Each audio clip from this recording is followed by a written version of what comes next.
Você precisa voltar. Essa história é meio longa, mas é boa. E foi agosto. Agosto a gente estava num culto na casa do pastor Rafael, o apóstolo Rafael Conrado. A gente estava lá, todo mundo adorando e tal. E ali a presença de Deus e paz. O Senhor começou a falar muito comigo e eu comecei a liberar um espontâneo. E era como se fosse o Senhor falando com as pessoas que estavam ali, né? E obviamente comigo também. Os teus esforços não me compram. Você quer me conhecer? Vem descansar. E aí liberei. Essa música foi violento para mim, assim. E ali, para mim, aquele momento, aquele contexto, e até o fato de ter escrito essa música, depois sentado para terminar de compor ela, não tinha relação alguma com a cura física. Para mim, era uma questão...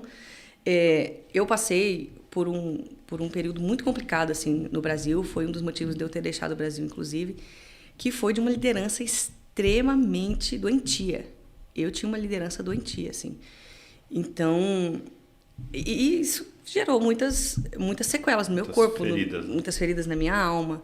Então, eu saí do Brasil em circunstâncias assim, Deus, olha, o Senhor, se eu quiser, o Senhor me mata, mas eu não consigo mais. E eu tinha na minha cabeça, e assim, a responsabilidade era minha, por quê?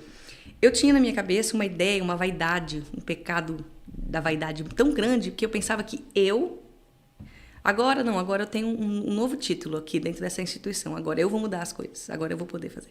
Então, eu tinha a ideia de que eu poderia mudar alguma coisa dentro de um sistema que o próprio Espírito Santo não tinha feito.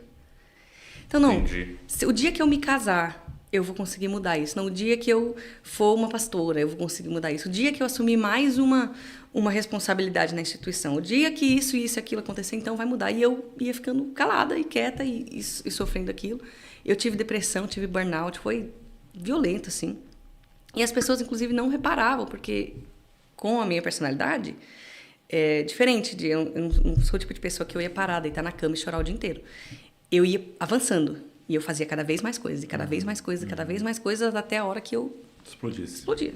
Aí tinha crise de ansiedade, enfim. Você contou até que tinha ataques epiléticos? Isso foi lá para trás, isso foi já mais na minha adolescência. E esse período foi mais aqui, agora, né, 2017, 18, 19, que foram assim, os anos mais terríveis assim, da minha vida, eu acho, né, nessa questão. E eu tinha essa ideia de que eu tinha que me submeter àquilo, que aquela era a vontade de Deus. Porque eu cresci nesse contexto. Eu cresci na igreja, eu só conhecia aquele tipo de liderança. Então, para mim, o evangelho estava vinculado a uma liderança doentia mesmo, louca. Então, eu tinha que pedir para ir no cinema, eu tinha que pedir para ir na casa dos amigos, eu não podia faltar no culto se eu precisasse ir no aniversário da minha mãe. Eu era desse naipe. Só que nunca ninguém me disse, isso não é normal. Entendi. Entende? E aí, lógico, para quem vem de fora, que sempre viveu uma coisa saudável, vai dizer, cara, isso é um absurdo. Mas para quem cresceu nesse contexto, isso é absolutamente normal. É a única coisa que você conhece. Sim. E quantas pessoas estão nos ouvindo? Pois é. Estão vivendo esse contexto. Dessa maneira. E aí foram, enfim, muitas coisas. E quando eu cheguei aqui nos Estados Unidos, cheguei na casa do pastor Antônio Cirilo, na casa do pastor Rafael, eu comecei a ver uma liderança completamente diferente. E eu me lembro até de ter falado para Cirilo, assim, logo que eu cheguei na casa dele, eu falei, cara, eu tô tão machucada, tão arredia, que eu tenho medo de nunca mais conseguir me submeter a ninguém. Uau. Porque eu fiquei arisca, assim, sabe? Eu lembro que eu cheguei nos primeiros meses na casa do pastor Rafael, que eu morei na casa do Rafa e da Aline por 6 meses, né, antes de me casar. E eu descia, assim, às vezes, e o Rafa, cara, um homem de Deus, a Aline, uma mulher de Deus, eu via na casa deles isso. Mas ele tinha frases e falas muito parecidas com o que eu ouvi antes. Então, eu brincava assim, né? Eu falava sério, mas naquele tom de brincadeira. Então, ele falava assim, eu quero que os meus filhos vão mais longe do que eu quero que... Você ouvia isso lá? Eu ouvia, porque a fala é muito bíblica, Douglas. Assim, a fala de um sistema manipulador, ela é bíblica. O problema é que você não vê, é o que Jesus fala a respeito dos fariseus. Faz tudo o que eles falam para você, só não imita o seu estilo de vida. E aí, o que aconteceu ali, o Rafa falava isso, né? Ele dizia, cara, eu quero que os meus filhos vão mais longe e tal. Eu falava, Rafael, eu já ouvi isso daí. Sabe o que vai acontecer? Um dia, os seus filhos espirituais, como você queira chamar, eles vão estourar e Deus vai usar eles para alguma coisa e o seu nome não vai aparecer. Sabe o que vai acontecer? Você vai começar a perseguir eles. Você falava? Falava na cara dele. Falava, Rafael, eu já ouvi isso daí. Ele falava, não, ele dizia muito, cara, o Senhor, o dia que o Senhor me abençoar, eu vou abençoar fulano. Falava, Rafael, o dia que o Senhor te abençoar, você vai enfiar no bolso, vai fingir que nada aconteceu e ainda vai fazer cara de piedade. Eu já vi isso daí. E o fulano ali, ó, vai cair morto de fome do seu lado, você vai fingir que não é com você. E ele olhava para mim, muito paciente, foram muito pacientes comigo, assim, na minha ferida. Coitado. Tadinha. Mas eu fui, sabe, sendo curada pouco a pouco. Pouco a pouco mesmo, assim. Ninguém sabe disso, mas o meu primeiro projeto, o Doxologia, as pessoas não sabem, mas custa uma grana para gravar. Meu Deus. Um álbum, né? E eu não tenho contrato com gravadora, nunca tive, nunca vou ter, porque é uma maneira que eu decidi andar diante do Senhor, não ficar presa com ninguém e tal, mas ninguém sabe que quem pagou metade do projeto foram eles. É mesmo. A gente estava na mesa um dia e ele nem sabia quanto era. Ele falou, eu compartilhei do projeto e falei, olha, o Senhor tem colocado no meu coração, vou gravar um álbum de doxologia que é para ser um devocional e tal, sabe, para a pessoa entrar no quarto e mergulhar na presença e tal. Ele falou assim, tá bom, vou pagar metade. E eu falei, e ele não sabia quanto era? Ele nem sabia quanto era. Vou pagar metade. Vou pagar metade. Depois ele falou, cara, eu fiquei numa saia justa, né? Porque o Senhor mandou eu pagar metade e agora o Senhor manda o dinheiro, né? Mas eu comecei a ver o contrário, entendeu? Eu comecei a ver o oposto. E aquilo foi curando meu coração. Eu me lembro que quando eu lancei a primeira música, o single Nada Mais Satisfaz, a gente estava na casa do Rafa mesmo, era um dia de culto, e tinha lançado, e ele, lançou, saiu a música e tal. E eu nunca tinha vivido aquilo. Eu nunca tinha vivido alguém celebrar comigo algo que Deus tinha me dado. Era sempre debaixo de uma coisa do tipo, olha, cuidado, porque o orgulho vai subir no seu coração e eu vou monitorar o teu orgulho, tá entendendo?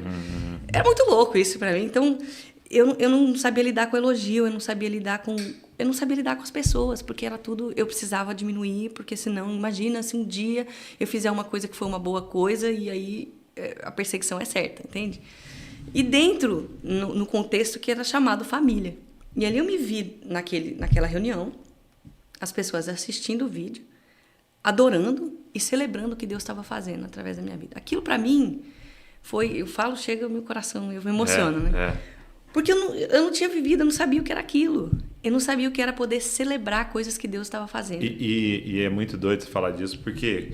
E com uma nação inteira cantando canções que Deus tinha te entregado. Exato. Né? E você não tinha vivido isso. Não. Isso era muito louco. Então, cara, eu entrava em estúdio, era debaixo, vou te falar assim, debaixo de briga. Se eu fazia um espontâneo, é porque eu queria aparecer.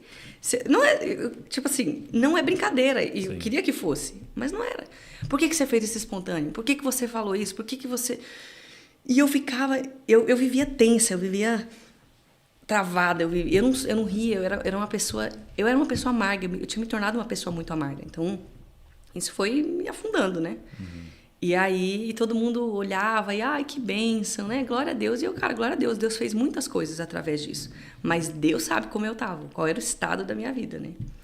E ali na casa do Rafa, o Senhor foi curando muito meu coração através dos meus irmãos, gente, normal. Coisas simples, né? Coisas, gente, de comer junto, de ir no churrasco, de dar risada, de rir, de poder rir, de poder comer, de poder ir na casa de alguém e falar, vamos no cinema? Vamos. Eu não ter que ligar para ninguém para pedir para ir no cinema, entendeu? De eu não ter que... E inicialmente você se sentia culpada, tipo assim... Eu senti estranho, dava a impressão que estava fazendo uma coisa errada? Porque... Sabe depois você jejuou e aí você vai comer, nós estamos fazendo uma coisa errada. Cara, pensa, 24 anos de crente. Em 24 anos de crente, você fala, eu vou na casa de uma irmã, eu vou lá conversar e eu não vou pedir para ninguém, meu Deus do céu. Senhor, e agora? Será que pode? Será que não vai cair um raio na minha cabeça? Será que, sabe? Então, assim, era complicado, sabe? Sim. E aí o Senhor foi curando o meu coração.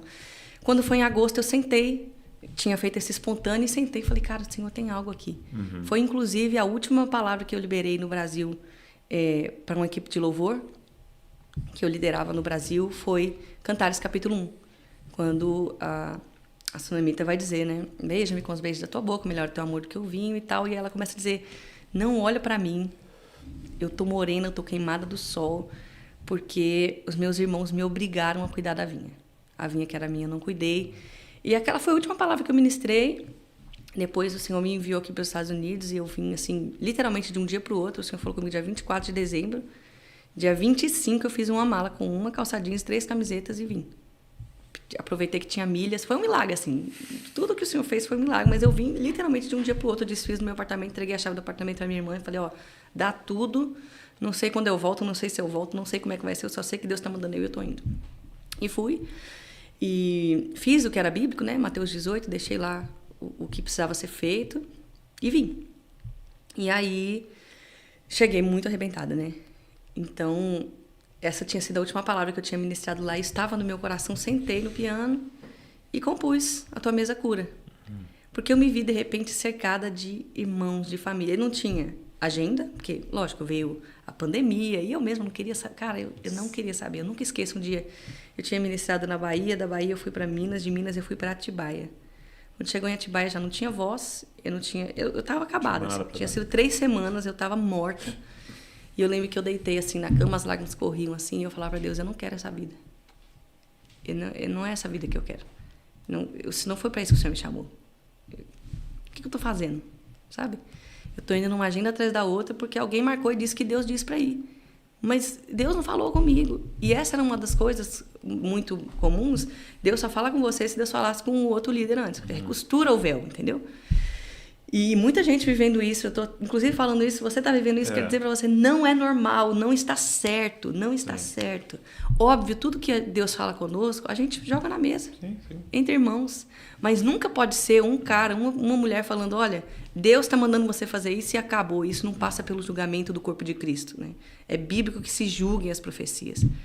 E ali, sentei para compor e compus, né? Tanto que eu trabalhei, tanto que eu me desgastei, tanto... E aí eu fui reconhecendo meu próprio pecado. Por que eu fazia tudo isso? Era a minha vaidade, sabe? Era a minha vaidade me enredando na loucura dos outros, sabe? Na manipulação dos outros. De que, cara, eu não sabia minha identidade e, de repente... Não, então, qualquer coisa que dissessem que eu era, eu aceitava. Não, então agora você é uma ministra você vai profetizar, então tá bom. Agora você vai cantar isso, tá bom. Então eu cantava falas pré-moldadas. Muitas coisas, inclusive músicas, melodias que eu coloquei, tem letras que hoje em dia eu não concordo. Que eu vou olhar e eu falo, cara, eu não concordo com isso aqui. Sim. Eu cantei, eu pus uma melodia nessa letra, mas eu não escrevi essa letra. Essa letra aqui, não. Isso aqui eu não enxergo na escritura, entendeu? Então tem coisas que né, enfim... Glória a Deus. O Senhor não perde nada. Não. Mas hoje não faria. Faria diferente, lógico. Mais velha, quase 30 anos nas costas, a maturidade vai chegando. Uma hora a gente aprende. Uma mãe. Uma mãe.